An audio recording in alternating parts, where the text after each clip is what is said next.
On va démarrer par le coach Seynou. Alors vous vous interrogez sur Malcolm, on verra ça sur Bordeaux dans la partie suivante. Il jouera dimanche puisque les effets de la commission de discipline prennent effet le mardi suivant, donc il ouvrira la prochaine journée de championnat. On va s'intéresser à la composition de l'Olympique de Marseille.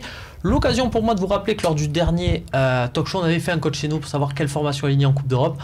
On avait le bon 11 à l'exception de Abdenour et Rolando. Rolando a finalement joué au profit d'Abdenour, mais sinon on avait la bonne compo, mieux que les compos que vous avez trouvés dans la presse le jour du match. Voilà, c'est dire si on a compris match après match. On a réussi à rentrer un peu dans la tête de Rudy Garcia. Parce qu'on est la presse, nous. Aussi, c'est vrai. Karim, bien vu. On va démarrer donc avec Yohan Pelé dans les cages. Je vais vous demander, monsieur, votre avis pour le 11. À droite, je vous rappelle que Bounassar est suspendu pour cette rencontre. Donc Hiroki Sakai, j'imagine que ça va convenir à tout le monde. Ah, ça va de soi. Bien sûr. En défense centrale, Rami Rolando, ou est-ce qu'on relance Aymen Abdenour? Non. Je pense pas. Enfin, je pense que ce match c'est quand même sa défense privilégiée, on va dire. Peut-être pas titulaire, mais privilégiée en tout cas. Donc je pense que c'est Rolando Rami. C'est une tête d'affiche. On va pas sur ce match-là mettre Abdenour. On a mis du temps pour stabiliser la défense. C'est pas maintenant qu'il faut la mettre. Très bien. Au risque peut-être de perdre parce que Garcia avait réussi toujours à conserver Abdenour, à le maintenir sur des matchs par-ci par-là. Là, on va attendre. Il jouera à Braga. Voilà. Il jouera à Braga. Très bien. Prends rendez-vous. Ce n'est jamais que jeudi prochain, Aymen. Voilà, prends ton mal en patience. En attendant, c'est Rami Rolando en défense centrale. À gauche, du coup, Jordan Amavi. Tout à fait. Voilà, ça pose de soucis à personne. Au milieu de terrain, je vais aussi vous dire gentiment, Luis Gustavo. J'imagine que ça va choquer personne. Mais qui à ses côtés? Est-ce qu'un Franck André Zambo Anguissa dans le désordre, c'est comme ça, mais vous avez compris de qui je parlais, qui a fait une rentrée plutôt moyenne, il faut le dire, lors de ce match sur les 20-25 dernières minutes. Un Morgan Sanson, un Maxime Lopez, qui tu vois toi, Babou? Maintenant on commence à trouver c'est des puzzles en fait. Si tu mets Zambo, je pense que tu mets Sanson, que tu mets Payet. Voilà. Mais si jamais tu mets Sanson ici, tu mets Payet et tu mets Ocampos. C'est comme à FIFA ou à PES, ton équipe c'est présélectionné, tu mets présélection A, présélection B. Voilà. Peut-être Zambo, puisque vu qu'il a été économisé en Coupe d'Europe, je pense qu'il peut-être qu'il jouera ce match-là. Qu'est-ce que tu en penses, toi? Oui, moi j'ai le Zambo avec Gustavo.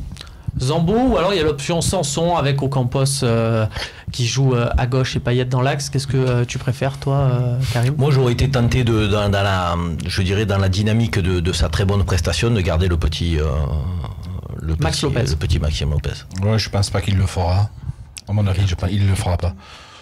Et si tu donc tu mettrais, et après un cran plus haut, tu mettrais Sanson quand même en 10. Oui, mais Morgan, moi je vous insistez tout le temps à le mettre en 6. Morgan, ça n'a jamais été un 6, il n'a jamais été 6 de sa vie.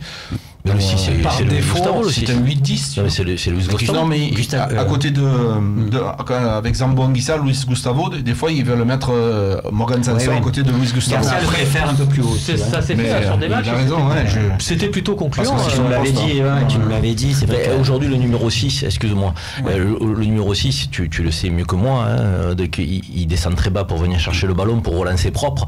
Je trouve qu'un Luis Gustavo qui a un bel abattage et un petit Maxime Lopez qui joue très propre pour revenir derrière, qui chercher les ballons, je trouve qu'il y a une forme de complémentarité qui n'est pas inintéressante quand on est dans une dynamique telle qu'on l'a aujourd'hui. Si on avait été un peu en difficulté, je t'aurais dit vaut mieux un joueur assez solide physiquement qui puisse être le complément de Gustavo, un peu dans les mêmes qualités. Mais là, je trouve que franchement, on a le ballon, on le perd peu, on est plutôt en confiance, donc il faut garder cet ascendant. Et pour garder cet ascendant, je trouve que le petit Lopez, avec Gustavo, fait plutôt une belle doublette, non pas un milieu purement défensif, mais ce que j'appellerais un peu un milieu tournant à l'ancienne. Qu'est-ce que moi je suis d'accord dans l'utilisation du ballon. Maxime a toute sa place là comme premier relanceur, comme rampe de lancement. Après, je trouve que Garcia aime bien Sanson parce qu'il est capable de défendre, ce que ne fait un peu moins Maxime Lopez, ou du moins est moins présent dans cet aspect-là, pardon. Donc du coup, je sais qu'il aime bien. Moi, je mettrais Sanson. Mais tu peux défendre un peu plus haut avec Sanson. Ça veut dire, c'est pas parce qu'il est un peu devant qu'il défend pas. Non, je suis d'accord. Sanson, là où je le trouve très bon par rapport à Max Lopez, c'est dans la transition, justement, la récupération du ballon. Parce qu'aujourd'hui, moi, je pense que tu as deux opposés. Tu as Zambo qui est vraiment plus défensif, et tu as Maxime qui est vraiment plus offensif, et je trouve que tu as Sanson entre les deux. Donc c'est pour ça que des fois, il opte pour Sanson, parce qu'il est beaucoup plus complet. si on peut appeler ça aujourd'hui. Mais je suis d'accord que c'est un jeu. Et parce qu'en plus, il y a Payet qui le barre un petit peu en 10. On a 2 voix pour Zambo, une pour Sanson, une pour Max Lopez. Ça sera donc Zambo Anguissa. Voilà, c'est comme ça à côté de Luis Gustavo. Ça ne sert pas à grand chose, mais sache, Arnaud, que j'étais moi aussi pour la titularisation de Sanson aux côtés de Luis Gustavo. Je trouve que sur les derniers matchs qu'il a joué, je l'ai trouvé vraiment très intéressant là-dessus. Et puis ça permet d'avoir un Lucas Ocampos sur le couloir gauche, que personnellement j'aime beaucoup, notamment face à une équipe de Bordeaux où il y a un Sabali qui a une belle activité dans le couloir droit. Voilà, vous avez mon avis, c'est pas intéressant. Ce qui compte, messieurs, c'est vous. Couloir droit, Florian Thauvin. J'imagine que là, ça va être dur de se passer de lui sur un tel match. En 10, Dimitri Payet. Tout le monde est. Ou Sanson et Payet à gauche. Moi, je mettais Payet à gauche et Sanson en 10 et Payet à gauche. Sanson doit jouer. Mais oui, Sanson doit jouer, donc après tu sors au Campos. Voilà, donc là c'est Ocampos qui a fait les 90 minutes là sur ce match d'Europa League. Qui en fait un peu les frais, tout le monde est d'accord. Je pense qu'il privilégie par contre Sanson, du coup, si les deux sont alignés sur ces 3 offensifs dans l'axe. Aujourd'hui. Oui. Donc ça sera Sanson. Parce que Payet a un peu plus de jus, Payet peut jouer un peu plus sur le côté maintenant. À mon avis, c'est la meilleure équipe, ça, avec Germain. Avec Valère Germain, évidemment. Aujourd'hui, c'est les meilleurs joueurs en forme actuellement, on va dire. Voilà, et donc du coup, quelque part, celui qui fait les frais, paradoxalement, de ce 11-là, avec Germain qui va s'afficher en pointe, celui qui fait les frais, paradoxalement, de ce 11, c'est Lucas Ocampos, qui a eu encore une activité incroyable contre Braga. Mais voilà, peut-être la rotation, ça débauche d'énergie qui a été soutenue pendant cette rencontre. Ben voilà, elle va peut-être servir en cours de partie, Jacques. Oui, ce qui paye. Ocampos, voilà, c'est une question aussi. Est-ce qu'Ocampos, c'est un joueur qui peut rentrer en cours de match? On voit qu'il a une grosse activité sur 90 minutes, mais est-ce que c'est un bon entrant? C'est des fois, il y a des joueurs, quand ils entrent, ils sont un peu moins. Oui, nous, à Montpellier, on avait Camara, c'est vrai que c'est au niveau d'efficacité, rentrer 5 minutes et marquer chaque fois, ça c'est vrai que c'était. En même temps, vous faites jouer 5 minutes parce que vous faites jouer aussi jusqu'à 65 ans, donc à un moment donné, il faut bien gérer. Non, mais il paye son manque d'efficacité au Campos. Effectivement, il est généreux dans les efforts, il court de partout, mais il n'est jamais très efficace et il paye son manque d'efficacité. C'est tout simple. Sanson, on voit qu'il a quand même, je crois qu'il en a 6-7 buts déjà. Passe D. C'est le 4e joueur de l'effectif. Voilà, après, au Campos, tu peux le faire entrer 60e, 65e. Si tu dois défendre un peu plus, c'est un battant, effectivement. Payet, je sors Payet ou Morgan, mais je le fais rentrer. Dans l'équipe type, je démarre comme ça. Mais je ne sais pas si on se rend compte et si on a conscience, c'est quand même la qualité technique des joueurs qui sont alignés là. On l'a vu, honnêtement, et je vais être un peu marseillais, mais parce que c'est à peine. Zambo, tu mets le petit Maxime Lopez, tu as un petit Barcelone là. Tu as un petit Barcelone là. Le ballon. Je sais pas si tu te rappelles, contre Guingamp, c'était cette équipe-là qui avait été alignée. Ça avait été en première mi-temps un festival. Alors c'était Guingamp, on dira ce qu'on veut, mais à l'époque Guingamp et Bordeaux se valaient. On les avait vraiment, on les avait tournés sur la première mi-temps.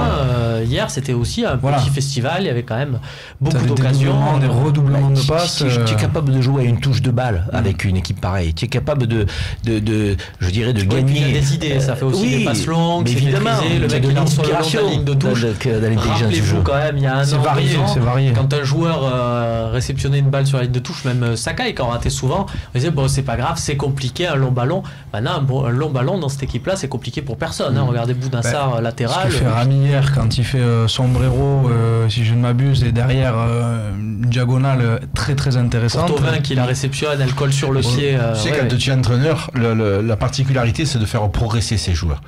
Quand tu vois tous les joueurs qui sont arrivés à l'Olympique de Marseille, tous les joueurs ont progressé. Et là, Dimitri Payet, lui, il n'a pas à progresser parce que c'était un très bon joueur, mais il s'est remis. Voilà, il est redevenu le Payet qu'on voulait. Sanson est en pleine progression. Luis Gustavo, excusez-moi, bon, ok. Chapeau. Zambo, il a progressé techniquement. Bien sûr. Sakai, sur le côté droit, il a vraiment progressé. Thauvin, n'en parlons pas, il est au sommet de son art. À ma vie, je trouve que Rudy Garcia a encore fait du très bon travail au niveau de la progression. Je sais qu'il fait des jeux, qu'il fait des exercices qui conviennent vraiment aux joueurs. C'est du bon boulot. Le sentiment que cette équipe le donne, c'est qu'elle a trouvé, j'ai envie de dire, un cadre collectif pour évoluer. Mais ce cadre collectif, il n'annihile pas la créativité, l'instinct, l'inspiration individuelle des joueurs. Ça veut dire qu'on arrive arrives à corréler à la fois la qualité intrinsèque individuelle d'un joueur avec le cadre de jeu qui est posé. Quand tu atteins cette corrélation, tu ne peux, si tu as un bon état d'esprit dans le vestiaire, qu'être une équipe qui va de l'avant, qui est dans une dynamique. Et il faut qu'on le maintienne, ça. Je sais que tu es un adepte des grands économistes, hein, et là, c'est un peu le phénomène de la main invisible de Adam Smith. On est un peu dans le même cas. Les progressions individuelles profitent au collectif. Je suis plutôt néo-keynésien, moi, sur le plan économique. On va faire un débat économique. Allez, on passe vite à la partie sur Bordeaux.